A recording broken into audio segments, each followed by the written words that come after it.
اور ایک اور کام کریں. ایک نظریہ ضرورت کا بانی ایک جج تھا, اس کا نام تھا جسٹس منیر. اس کی بھی ایک کتاب ہے فرام جناح ٹو ضیاء. وہ جسٹس منیر 1962 میں ایوب خان کا وزیر قانون تھا.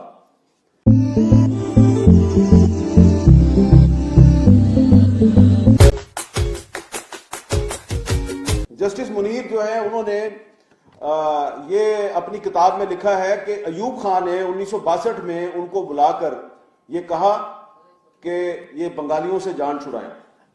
1962 میں تو ایوب خان نے اس کو کہا کہ ان سے بات چیت کرو, یا ہمارے سے علیحدہ ہو جائیں یا ہمارے سے کنفیڈریشن کر لیں.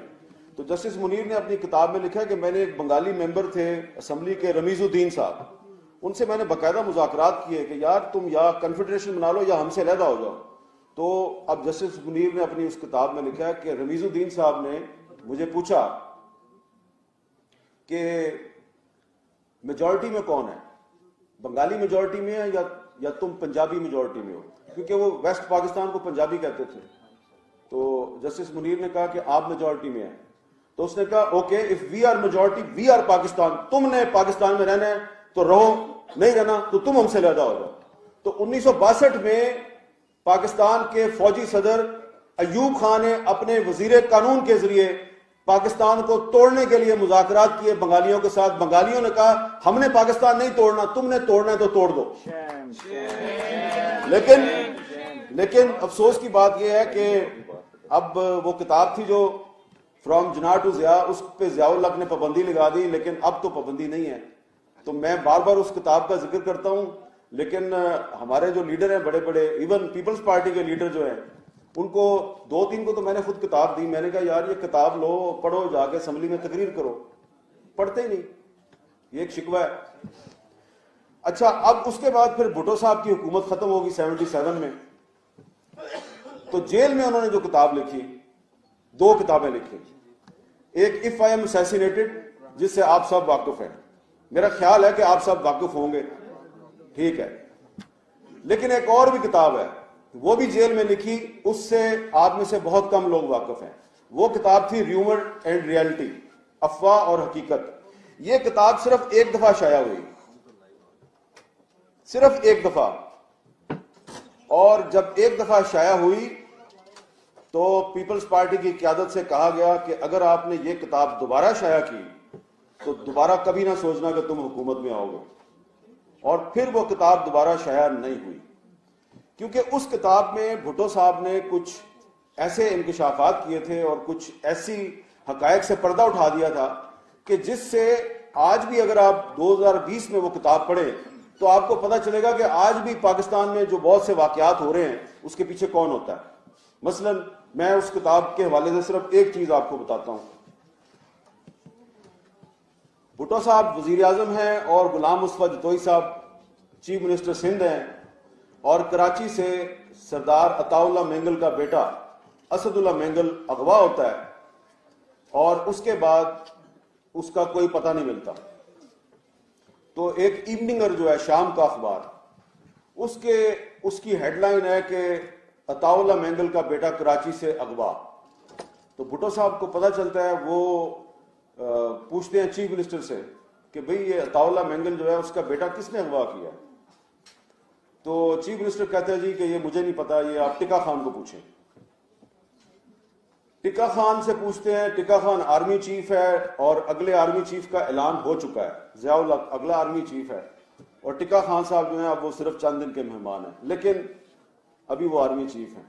تو ٹکا خان صاحب کو پوچھا جاتا ہے, ٹکا خان کہتے ہیں جی وہ دراصل ضیاء الحق کو جنرل رحیم الدین جو ہیں انہوں نے یہ کام کیا ہے, مجھے اس کے بارے میں نہیں پتا. تو انہوں نے کہا کہ پتہ کر کے بتاؤ. تو پتہ کر کے بتایا. تو اگلے دن 3 جرنیل پرائم منسٹر ذوالفقار علی بھٹو کے سامنے پیش ہوئے, اور انہوں نے کہا دراصل یہ جو اسد اللہ مینگل ہے یہ پاکستان دشمن سرگرمیوں میں ملوث تھا, آپ پریس کو یہ بتا دیں یہ افغانستان بھاگ گیا ہے. انہوں نے کہا چلے میں یہ کہہ تو دوں گا, ابھی بتاؤ کہاں ہے وہ.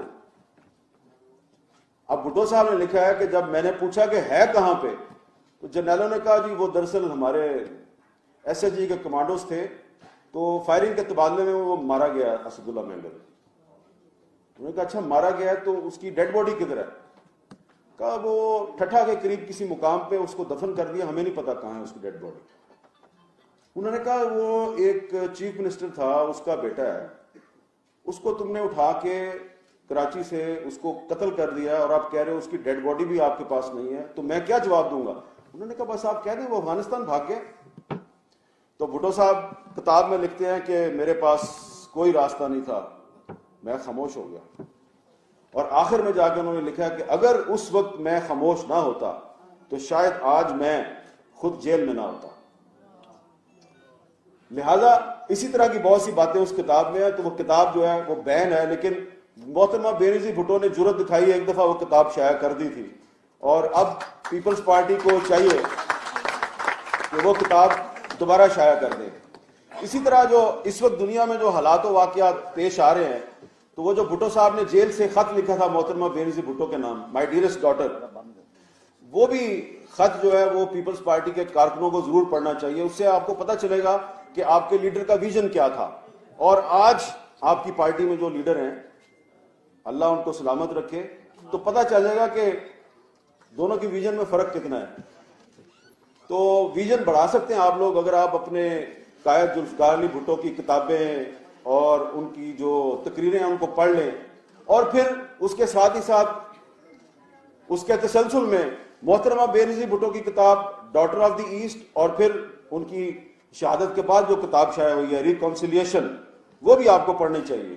لیکن وہ جو کتاب ہے ریکانسیلیشن, اس کتاب کو پڑھ کے مجھے تو یہ احساس ہوا کہ بینظیر بھٹو تو ریکانسیلیشن چاہتی تھیں, وہ تو چاہتی تھیں کہ پاکستان میں تمام ادارے جو ہیں وہ ایک پیج پہ آ جائے, اور انہوں نے ریکانسیلیشن کے نام پہ ڈائلاگ بھی شروع کیا, لیکن ان کے ساتھ ڈائلاگ کے نام پہ دھوکہ کیا گیا اور ان کو شہید کر دیا گیا. اب اس کتاب میں جب آپ بہت سے چیپٹر جو ہیں ان کو غور سے پڑھیں گے تو یاسین آزاد صاحب آپ کو بھی بہت سے اپنے سوالات کا جواب مل جائے گا. یہ جو انہوں نے بات کی ہے, ہو سکتا ہے آپ میرے سے اتفاق نہ کریں, لیکن جب آپ اپنے قائد ذوالفقار علی بھٹو کی خوبیاں گنواتے ہیں تو آپ کو یہ بھی سوچنا چاہیے کہ وہ اس انجام سے دو چار کیوں ہوئے. ایک تو میں نے آپ کو خود بتا دیا, انہوں نے اپنی کتاب میں اپنی غلطی کا اعتراف کیا کہ اگر وہ عطا اللہ مینگل کے بیٹے کے اغوا اور پھر اس کے قتل پر وہ خاموش نہ رہتے تو پاکستان میں جمہوریت اتنی کمزور نہ ہوتی. ایک دوسری بات بھی ہے, اس کو میں ان کی غلطی کہوں گا, اس پہ بھی آپ لوگوں کو آج کے دور میں اس سے سبق سیکھنا چاہیے. اور وہ کیا غلطی تھی کہ انہوں نے جنرل ضیاء الحق کو 6 جرنیل بائی پاس کر کے آرمی چیف بنایا. اس کا نام 7ویں نمبر پہ تھا. آپ سوچیں ذرا. اور یہ پاکستان کی تاریخ ہے کہ جب بھی کسی وزیر اعظم نے سینئر جرنیل کی بجائے نمبر 3 یا نمبر 4 یا نمبر 5 سے بندہ اٹھایا اور اس کو آرمی چیف بنایا, تو اس نے اس کے نتیجے میں کوئی آپ کے ساتھ بھلا نہیں کیا. اس نے یا مارشل لا لگایا یا آپ کو بیک سٹیپ کیا یا جمہوریت کی کمر میں خنجر گھونپا. تو یہ کام پہلے ایوب خان نے کیا, وہ سینئر جرنیل نہیں تھا, نمبر 3 تھا, اور پھر اپنے آپ کو ایکسٹینشن دیتا رہا. پھر ایوب خان یحییٰ خان کو لے کے آیا, وہ بھی نمبر 3 پہ تھا, سینئر جرنیل نہیں تھا. تو ایوب خان کو یحییٰ خان نے دھوکہ دیا. صرف ٹکا خان تھا جو وہ گل حسن کے بعد جب آیا, وہ سینئر 3 جرنیل تھا, اور بھٹو صاحب نے ٹکا خان کو میرٹ پر آرمی چیف لگایا اور ٹکا خان نے ان کے ساتھ وفا کی. تو جو آپ میرٹ پر جس جرنیل کو آپ آرمی چیف لگاتے ہیں وہ آپ کے ساتھ اور ملک کے ساتھ اور آئین کے ساتھ وفا کرتا ہے. اور پھر ضیاء الحق کو آپ نے نمبر 7 سے اٹھا کے آپ نے اس کو آرمی چیف بنایا. اس نے کیا کیا یہ ساری دنیا جانتی ہے. اس کے بعد نواز شریف صاحب نے پرویز مشرف کو نمبر 3 سے اٹھا کے آرمی چیف لگایا. تو اس نے کیا کیا وہ آپ جانتے ہیں. لہذا یہ آج جو بحث ہو رہی ہے کہ جناب ایکسٹینشن دینی چاہیے نہیں دینی چاہیے, آپ اسمبلی میں اگر آپ نے بحث کرنی ہے تو دیکھ لیں گے کل کون کیا بحث کرتا ہے. تو بحث یہ ہونی چاہیے کہ آپ ہسٹری نکال کے دیکھیں کہ اس کی ضرورت کیا ہے, آپ ایکسٹینشن کی ضرورت کیا ہے آپ کو. اور اگر آپ یہ بڑی ڈیبیٹ کر لیں جی, آپ اسٹینڈنگ کمیٹی میں چلا گیا جی, آپ پارلیمنٹ میں 3-4 دن ڈیبیٹ کر لیں, الٹیمیٹلی تو آپ نے وہی کرنا نا جس کا حکم دیا گیا ہے، اور وہ یہ حکم یہ دیا گیا ہے کہ آپ نے جنرل قمر جاوید باجوہ کو 3 سال کی ایکسٹینشن دینی ہے، اور وہ تو دینی ہے، ٹھیک ہے، حکم تو یہی ہے۔